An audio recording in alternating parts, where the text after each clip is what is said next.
had a government job, whatever. Mm-hmm. And I'm thinking, well, shit, we on a budget because where I come from, we always on the budget. So Mm-hmm. I'm like, let's just get a nice apartment and figure out where we want to live because I don't necessarily want to live here. No, we got to have this house. Da da da da da. Get the house to keep the note a certain level. I don't want to put my name on there because my credit bad. So I say, hey, let's not do that. Mm-hmm. You just go ahead because you got almost perfect credit.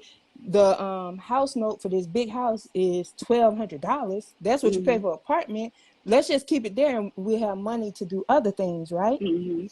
That worked against me because when he got me in the house, it's my house. It's my motherfucking house. But the Mm-hmm. love bombing part was, oh yes, baby, I'm gonna work on your credit. We're gonna get you up to par, right? Mm-hmm. And then I'm gonna Mm-hmm. add your name.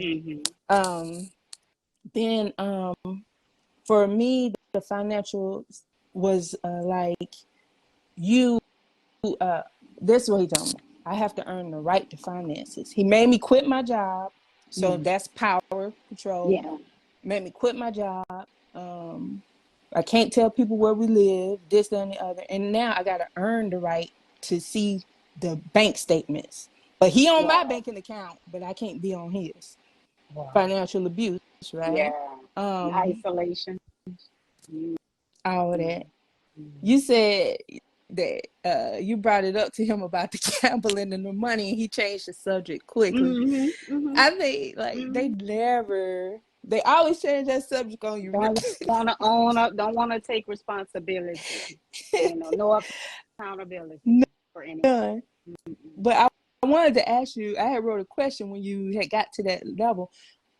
During this time where all this stuff was happening, how did your ex portray y'all's lifestyle to other people?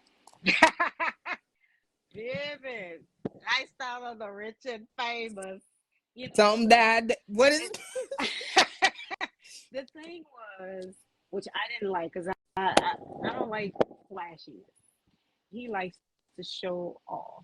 He likes to appear to other people like we really have it going on. Like we rich. And you know what? Let me say this. It's okay to look nice.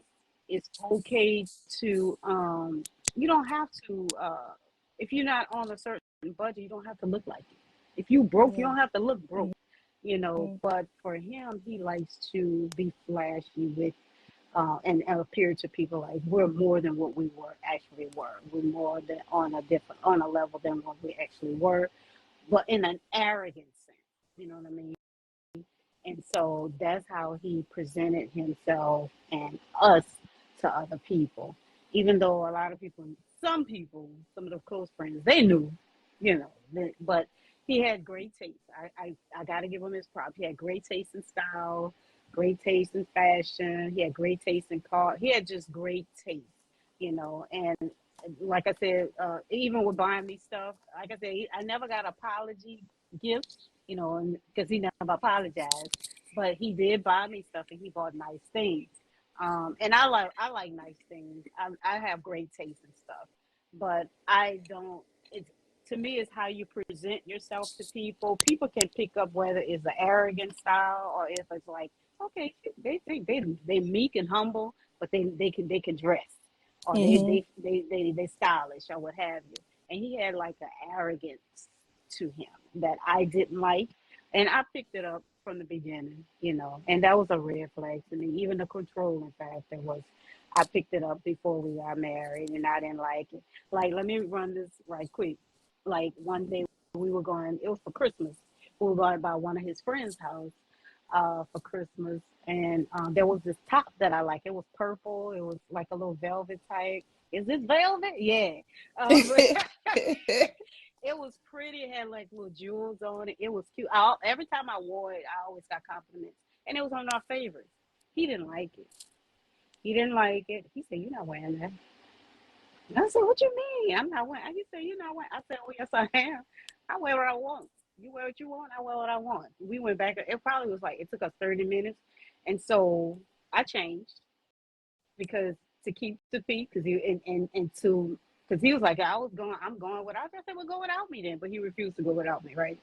So after a while, about 30 minutes, I went on ahead and changed control factor, Mm. you know. So yeah, that's how that went. I'm off Yeah. track. Oh no, but that's no, I think you on track. I think it's a lot to relive, like to share your testimony is a lot to Mhm. relive, because even in writing this book and creating these things, Mhm. people you can be jealous all you want, but the thing of it is, it's putting me in such a different space that I had Mhm. worked so hard to get out of.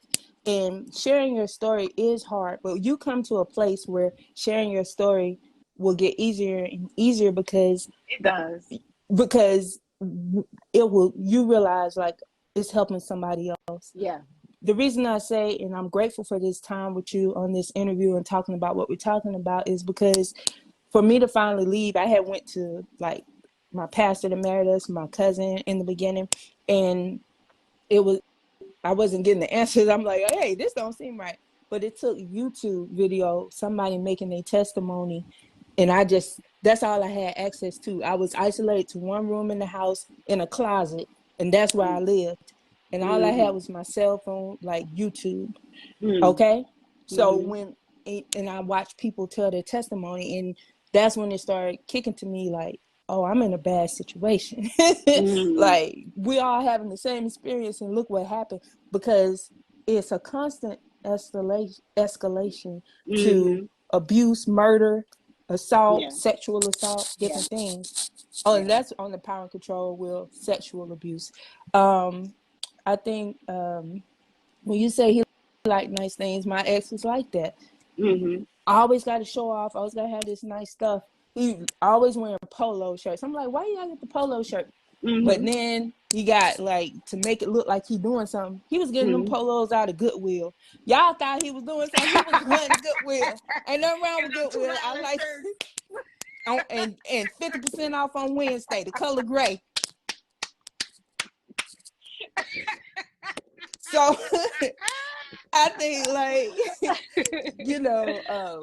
and there's nothing wrong with that. I shopped No, at Goodwill yeah, a lot of I times. have, because they have certain things that you're looking for for certain things, and it's like Yeah. perfect, you know. I Yeah. and I'm more so like a books and electronics person when I go in there. I'm like, Uh what they huh. got on the electronics? But Mhm. I've learned after being in an abusive relationship, I've learned like even taking on used things, you're taking on energy, you don't know where it's You been. do. You and Yeah. I kind of Yeah. watch that. You know what I mean? Mhm.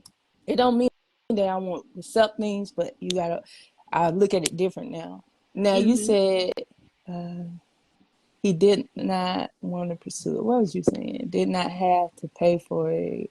Oh, the divorce. Let's talk about that. Mhm. So you went and you prayed, and God that hooked you up, and you got the message. I want a divorce. Like he got you first, right? He's Mhm. like sent you the message, and then you follow through with it, and I then it follow turns through. to I don't want to do it, and I'm gonna Right. kill myself. Mhm. The emotional abuse of it all, like, excuse me, my ex Mhm. was going around telling people that we were separated. Mhm. We didn't live together. We lived in it, and we've been separated since October. Bruh, your Boy. mom and daddy just came down. His parents could come to the house. My family couldn't. Wow. Your parents just came here. I just made them a big Thanksgiving dinner. And you telling Mhm. people we divorced? It's our first Thanksgiving. I mean, we Wow. separated, and eventually, um, how things escalated for me. I just get to the end of it. He did a fake restraining order, got me evicted, kicked out, whatever. But when we get to court for the restraining order, he has a lawyer and he gave me divorce papers at court. And I think he thought that was going to destroy me or something, but it Mhm. didn't. It Mhm. didn't. I said, we Wow. getting a divorce? And he wouldn't speak because they gave us a mediator. We ain't supposed to speak, but then we got a mediator. Mhm. And he says, so the lawyer is like, well, we did it. I said, bruh, I'm not talking to you. I ain't married you. I married this Mhm. lame right here. Tell me, Mhm. I said, and my family was in there. They could bag it up. And I Mhm. said, we getting a divorce. I said it again. I said, why? And he just sat there like this, no lie, looked straight ahead. Not at me, at the wall. It's just gone too Crazy. far, Adrienne. It's just gone too far. Oh, robot. Robot Crazy. ass. We AI. I married AI before it was AI. Okay. Uh, I but robot. I robot. But Wow. I said to say, like, That was he gave me. devastating. I didn't listen. I got those papers. I went and I analyzed the papers. They were fake divorce papers. They had no logo, no lawyer. All the words was misspelled. Oh The yeah. lawyer. I even got the email where I Unprofessional. said, yeah, tell your lawyer. I'm gonna pray for his. Oh, it's on YouTube. Journey in the Okay. Blind. I said, tell your lawyer. That joker. I pray for his business. If he's spelling like he I in know, first right? grade, Mm. but I say that to say how God moved. Mhm. So when I realized, hey, I need a divorce. See, when I got married, I was like you. I didn't want to get a divorce. I'm like, God, I just made these vows, Right. and I stayed in it. But when it came down, I knew I had to get a divorce. I Mhm. did the research. Like he gave me the papers, but they was fake. I Mhm. did the research and found out I could divorce him for Mhm. real and for Mhm. domestic violence, not for no Calculus irreconcilable differences, differences. them Mhm. lies that you want to tell. So Mhm.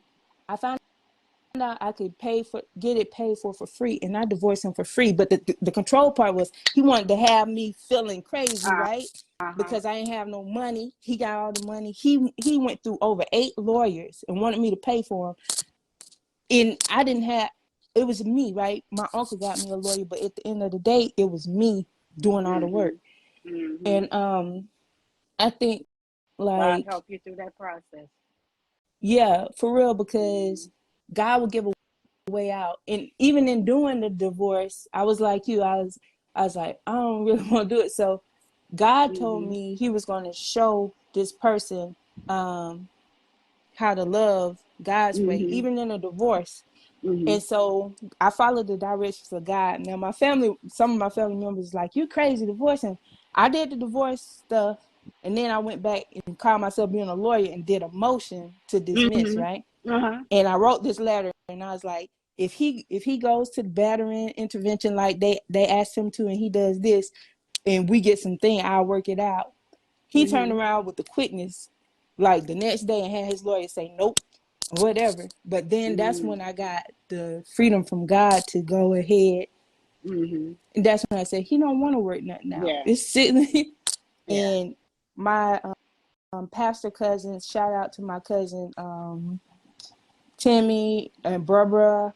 They told me God didn't want, and my cousin Pastor Joy, they told me that God didn't want me in a marriage to be abused. That's not Mhm. like you take Mhm. those Yeah. vows. But like you, I didn't have to pay for it. God, That it was a was free for blessing. me, free for Yeah. you. And you did not have to pay, and it was your way of escape that he Mm-hmm. prepared for you. The devil prepared for you, Mm-hmm.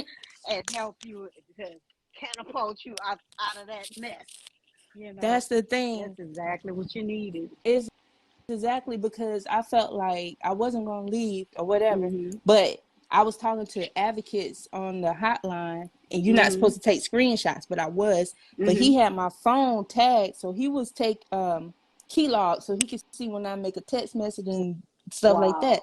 Wow. And Wow. he did everything. I got the proof to show everything they told me to do. He did. So he went and Mhm. filed a fake restraining order and Okay. got me kicked out. But that saved my life. Yeah, it Mhm. hurt at the It time, hurt. Yeah. Definitely. but that's a prime example what He meant for bad, God meant for Meant good. for good. Because had He Always. not got me put out and I couldn't talk to Him, or Mhm. I would go to jail, Mhm. it saved my life. Mhm. And I really, when you said they threatened suicide, man, Did he do the same thing? no, Oh, but okay. he too grandiose for that. But a lot of people don't understand that that's a big thing of it. They try to pull on them heartstrings, Yeah. and like hearing you go through all this is like you really Mhm. went through a lot. Like in the beginning, he was like, "Well, it was like emotional," and now he was Mhm. like, It was. "You already two on the wheel." Yeah. Not 3 and 4. Yeah. Um, I wanted to ask you something. Mm-hmm. And thank you for sharing. I know Of that this is a course. lot, but I But you know know that. what? Mhm. It takes time, and the reason why I'm smiling through this, and I can really freely talk about it because I've completely healed from it. For a while, I couldn't really talk about Oh it. yeah. For a while, I couldn't really share it with people. Certain people, not even family members, really know everything. But it That's why I can freely talk about it because I was completely healed from it, and I was like, I don't want to go back. You know, I Yeah. don't want to go back. And when I filed, I was so determined, and I'm the kind of person. It's like when my mind's made up, there's nothing you can do to stop it. I was so determined. Like I said, I drove from Beaumont, Texas, all the way to Baton Rouge. And they didn't. They served him, but he didn't get it because he was still at work. I said, "Well, try it again." You know, try Don't it stop till again. you get enough. No, stop till you Get get it. enough. Exactly. And so they was like, "Well, you're gonna have to pay extra for the sheriff to go back." I said, "I don't care. How much is it?" You know, I was so determined to get it done and get it over with. And and honestly, that day when I went to court, I had my court date. I didn't know what to expect. I didn't know if he was going to show up because he had the opportunity to show up, and he didn't. And that feeling that I had when I walked out of that courtroom after she said divorce granted, it was like I was emotional because it was like a big weight lifted off of my shoulders. It's like I no longer have to deal with this covering because you know your husband is your covering, Mm, and mm. that covering was lifting up off of me, and that was the emotion. I said, no more. I have to deal with this. No more. Thank you, God. And I got teary eyed because I realized that hey, I've dealt with this long enough, and now it's time to move forward on another level. So yeah. Did you wear white to your divorce? I wore white. I said I got married in it. Divorce me Girl, in it, I don't Bill. know what I I wore wore. What ivory. I wore I wore jeans. ivory like. I think I wore peace like I tried to look a little appropriate for the courtroom because I've never been in a courtroom before, like talking about it. Well, I did go in the Mhm. courtroom with him because because of his financial issues, we were getting kicked out the house. Anyway, Mhm. so we had to Mhm. show up in court, and but for that one, it's scary being in the courtroom. And the segment I was in, everybody was in that segment was getting divorced. And so I was so nervous. It felt weird. I felt like a criminal. And you know how they say, come take the stand and have it right. I felt so awkward and weird and scared all at the same, just full of different emotions being up in there. But I dressed like a little decent, you know. I don't even remember Mhm. what I wore. But I he went didn't to show that up. He didn't K and show G, up. whatever they call it, that soup play. You know, I Oh, was yeah, like, yeah, damn. yeah. I didn't. I had no money, but I was like, what y'all got for me? And then I think some people have like sold into my life, and I had Hmm. like I went up in there like I was getting married, baby. Like You wore this all is a white, special day. Yeah, I Lisa Ray that joint. huh? But I think I think like it for me, like even going to do the restraining Hmm. order, I talk about that in my book Hmm. about like for him to go do that and see what saved me was he went up in there, blah, blah, blah, blah, blah, being the abusive person that Hmm. he was doing it in the court. And everybody, when I went to go do mine, that was like, yeah, I asked him what was this one caseworker was like, I asked what's really the problem. And she said, it sounds like you don't have a problem. You just blah, blah, blah, blah, blah. Uh-huh. And she was like, you just married. Go talk it out. It don't sound like nothing big. But Hmm. she said he was just going, going, going. Hmm. And then he eventually became abusive towards the people that were supposed to be helping him, right? See? So when I go to file my thing, um, one of the uh, officials had like told me that was like, all right, I seen the behavior. Hmm. They knew I wasn't the problem. Hmm. They knew that he was Oh, the girl, problem. you good. You lucky. It's a blessing you getting out of this. Yeah, and even the judge see a lot of stuff. This person thought that they was getting away with it, but Uh-huh. when I I ended up being able to get a restraining order because he filed first. He became the victim, even though he had the job, he had the Mm-hmm. house, he had everything. He was the victim. Mm-hmm. And Georgia, you don't really have to show proof. You just say, "Hey, this person did that," you're supposed to show like where they've been violent before. But he Okay. had the video where he done pissed me off, and then he'll record He'll me. just, yeah, he'll just show that part. Yeah, Yeah. yeah. But the thing of it Mhm. is, with when they saw his behavior, the judge in the case, she said, "I will give you the house. I'll let you go back." But she said, Mhm. "I saw his behavior." Mm. And she said, and based on your testimony, all the things you said happened, I believe he'll have that house booby trapped to kill you. She said, "I will kick him out and put you in the house if you Mhm. want to, but I Mhm. don't suggest it." And then Mhm. that's when I really didn't have no place to go. Mhm. So people see, some people will see what's really going on, and then some people won't. Right. I Um, refuse to. on this will I wanted to talk to you about is let me see if I could